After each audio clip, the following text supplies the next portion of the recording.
Şimdi 11 Mart'ta ilk görülen vakadan sonra yani ülkemizde pandemiden dolayı birçok önlem alındı. Sağlık çalışanlarına büyük iş yükü yüklendi ve yapmış oldukları hizmet sadece alkışla da geçiştirildi.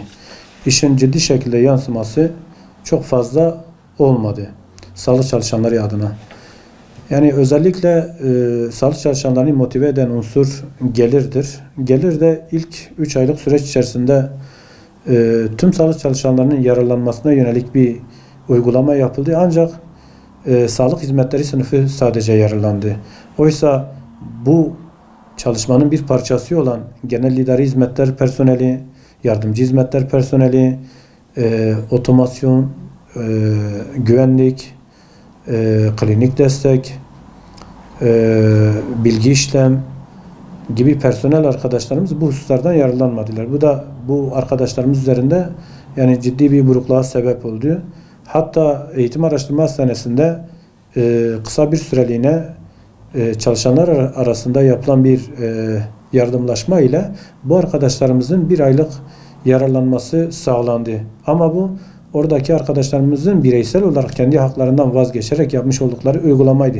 Aslında bakanlığın yapması gereken bir hususu çalışan arkadaşlarımız duyarlılık göstererek yaptılar. Sonraki dönemlerde de yapamadılar. Zaten bakanlığımız sonraki süreçte bir ay pas geçmek üzere 3 aylık yeni bir paket açıkladı.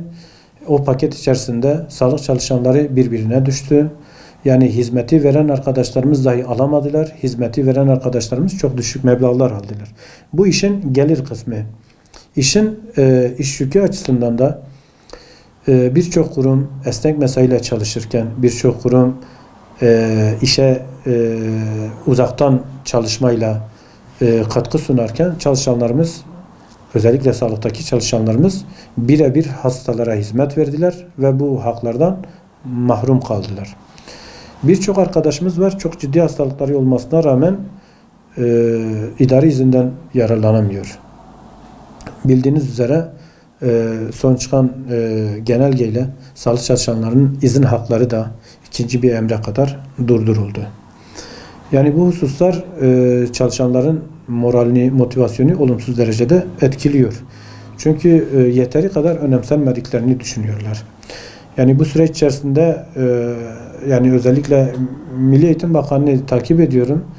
Çalışanlarını önemseyen bir üslup, çalışanlarını önemseyen bir yaklaşımla hareket ediyor ama biz bunu Sağlık Bakanımızdan ciddi şekilde göremiyoruz. Yani bu anlamda önceki Sağlık Bakanlarımızın bu süreci yaşaması durumda çok daha katkı sunacaklarını düşünüyorum. Yani şu anki yaklaşımın çok doğru bir yaklaşım olduğunu düşünmüyorum. Yine iş yükü açısından bu süreç içerisinde birçok arkadaşımız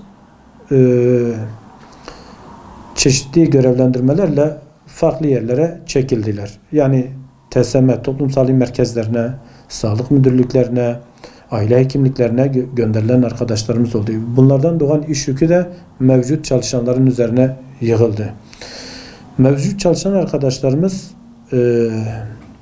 dinlendirilmeden, ara verilmeden bu süreci yürüttüler. Geldiğimiz süreçte aşırı derecede yoruldular. Hem mental hem psikolojik olarak hem de bedenen oldukça yoruldular. Çünkü herkesin bir ailesi var, herkesin sevdiği var, annesi var, babası var. Yani şöyle bir durum söyleyeyim. Bir süre yurt imkanı sağlandı. Bu önemliydi. Tabii istismar edilen alanlar da oldu. Ancak özellikle bu yurt imkanının Covid yoğun bakım ve Covid servislerinde veya Covid polikliniklerinde birebir hizmet veren çalışanlara sunulması gerekiyor ve devam ettirilmesi gerekiyordu. Çünkü bir çalışanın riskli hastalıklar kapsamında bulunan ebeveynleri olabilir. Aynı evde yaşıyor olabilirler. Bu göz ardı edildi. Tamamen çalışan kendi kaderine terk edildi.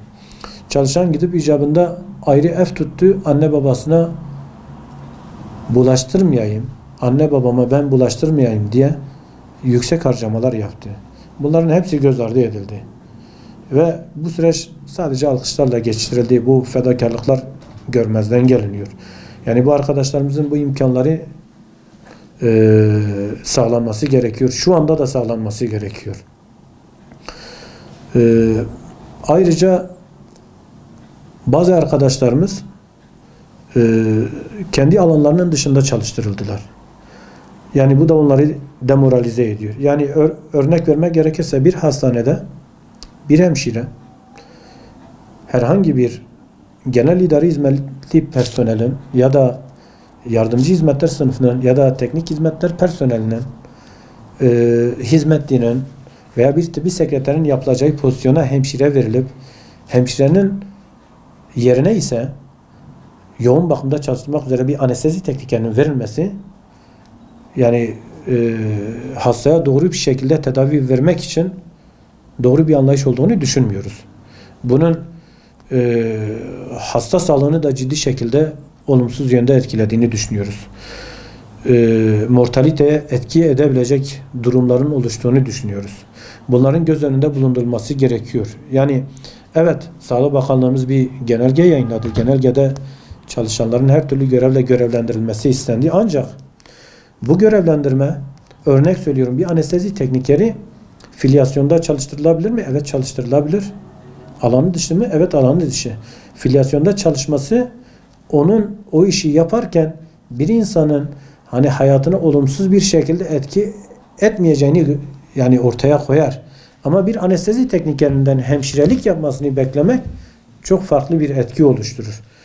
Ve telafisi olmayan hatalara neden olabilir. Yani bunu ciddi şekilde değerlendirmek gerekiyor. Yani bu durum aslında rahatlıkla yaşanabilen bir durumdur. Ve bunun nedeni de aslında liyakate dayanmayan yönetici anlayışının yansımaları olduğunu biz düşünüyoruz. Ego ve keyfiyetin tatmini olarak görüyoruz.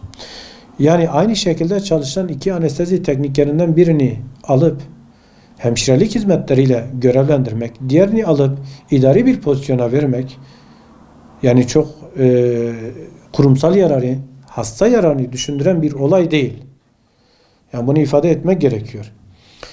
Yani bu açıdan ciddi şekilde bir sağlıkta yapılan görevlendirmelerin, verilen hizmetlerin sorgulanması gerekiyor. Şimdi şunu ifade edeyim. Bir kere aşırı derecede bir vaka sayısı olması durumunda hiçbir branş fark etmeksizin. Yani ben bugün bir tıbbi sekreter olarak elimden ne geliyorsa yapmaya hazırım. Yani klinik destek personeli ihtiyacı varken ben bu hizmeti de verebilirim. Çünkü şu anda yaşadığımız durumun cephede hani bir savaş gibi görülmesi gerektiğini farkındayım. Ancak şimdi sahip olunan imkanların doğru şekilde kullanılması gerekiyor. Bu imkanlar tükendiği zaman diğer hamlelerin yapılması gerekiyor. Yani bugün eğer hastanede yeteri kadar hemşire kullanılıp yetersizliği oluştuğu zaman diğer branşlardan takviye yapılması son derece normaldir.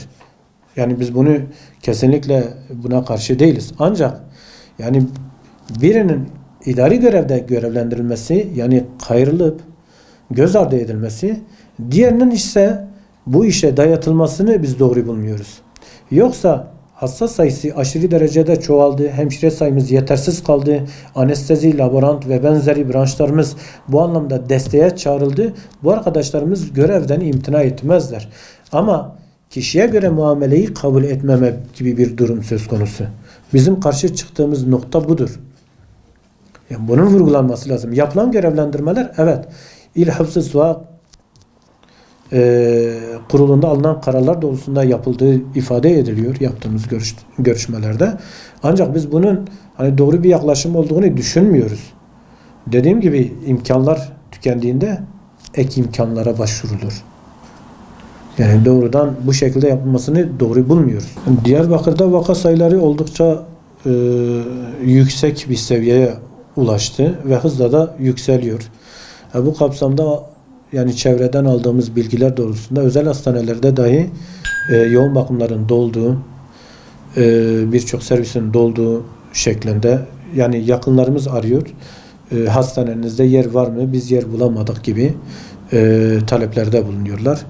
Yani pandemi hastanemiz olan Eğitim Araştırma Hastanesi'nde de bu anlamda hızlı bir hasta sayısı artıyor. Yani daha önce kapatılan hasta sayısının azlığından dolayı kapatılan servislerimiz hasta sayısının artmasından dolayı yavaş yavaş açılıyor. Yani bu anlamda halkımızın, toplumumuzun bunu daha fazla ciddiye alması, önlemlere daha sıkı tutulması gerekiyor. Alınan kararlara ne kadar uyum gösterirsek ek kısıtlamalara da yani o kadar ihtiyaç duymayız. Bu anlamda ciddi şekilde bu hastalıkla mücadelede alınan kitlesel kararlara uymamız lazım. Bu konuda Sayın Vali Yardımcımız ve Sağlık Müdürümüz yoğun mesai harcıyorlar. Ancak sahip olunan yatak sayısı, imkanlar aşırı hasta sayısının artmasını karşılayabilecek düzeyde olmayabilir. Bu nedenle ek hizmetlerin sunulması gerekebilir. Yani bu anlamda Sahra Hastanesi'nin açılması ya da fuar alanının hasta hizmetlerine sunulması gibi seçenekler ortaya çıkabilir. Öngörülmeyen durumlar ortaya çıktığı zaman bu tür durumların oluşması mümkündür. Yani alınan tedbirler ve kısıtlamalar bir dönem Diyarbakır'da çok ciddi etkisini gösterdi. Ancak yazın gelmesiyle birlikte ve piknik, eğlence gibi hususların devreye girmesiyle, sıcakların artmasıyla bu tedbirler biraz göz ardı edildi. Genel olarak zaten alınan tedbirle uyulması durumunda hasta sayısının düşeceğini düşünüyoruz açıkçası. Yani bu anlamda genel anlamda alınan kararların yeterli olduğunu düşünüyoruz. Bu anlamda Bilim Kurulu'nun ve Sağlık Bakanlığı'nın tavsiyeleri ve almış olduğu kararlar yerinde olarak görüyoruz. Yani açıkçası yapılan denetimler daha çok numune alma alanları ve acil servisler üzerinde çok ciddi şekilde denetimler yapılıyor ve yeni birimlerin açılması hususunda çalışmalar yapılıyor. Yeni birimlerin açılmasının da ağır hasta sayısının artışını ortaya koyuyor. Açıkçası eğitim araştırmada da şu anda yoğun bakım sayısı, yatak sayısı arttırılmaktadır. Yani bu da olası öngörülmeyecek ciddi hasta sayısının artmasına endeksli olarak yapılan bir planlamadır. Yani bu anlamda eldeki imkanlar kullanılmaya çalışılıyor. Ancak yeterli dersek yeterli olduğunu biz düşünmüyoruz. Yapılan denetimlerin çok detaya indiğini de göremiyoruz. Yani işin çalışanların fikrinin alması veya çalışan düzeyinin bu işte ne kadar etkili olduğu ile ilgili herhangi bir olumlu bir şey gözlemlemiyoruz. Çalışan sayısının hasta potansiyeline biz oranlamasını gördüğümüz zaman çalışan sayısının bakması gereken çok üzerinde hastaya baktığını görüyoruz.